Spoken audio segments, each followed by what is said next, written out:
ก็สวัสดีครับผมดีเจนัตตี้นะครับจากประเทศไทยนะครับผมไงก็ฝากทักทายนะครับพี่น้องชาวลาวด้วยนะฮะก็ถ้ามีโอกาสในอนาคตข้างหน้าเนี่ย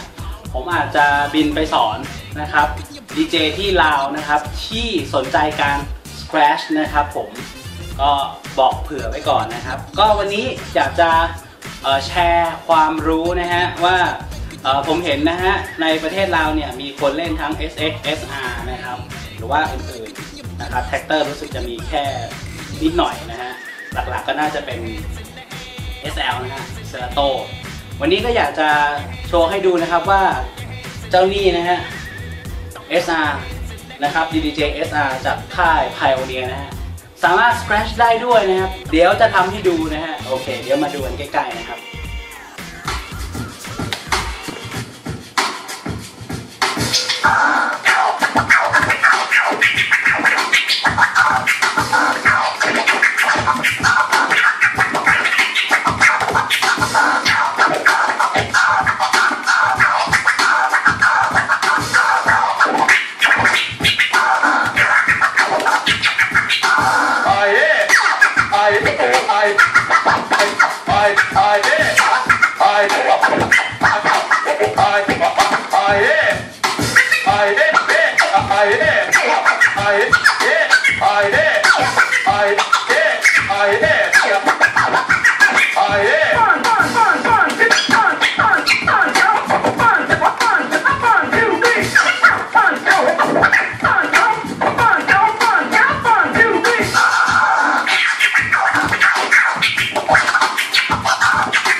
ครับผมอย่างที่เห็นนะครับว่า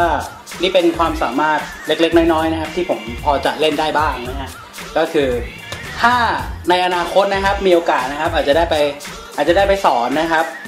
ให้กับพี่น้องชาวลาวที่สนใจการ Scratch แผ่นนะฮะก็อาจจะได้ไปสอนถึงที่นู่นนะครับยังไงก็รอติดตามชมแล้วกันนะครับก็ฝากทักทายนะครับฝากสวัสดีนะครับพี่น้องชาวลาวทุกคนนะครับดีเจทุกท่านหรือไม่ใช่ดีเจทุกท่านนะครับที่สนใจดนตรีและโดยเฉพาะอย่างยิ่งสนใจการ Scratch Pad นะฮะไงก็ฝากตัวไว้ด้วยครับ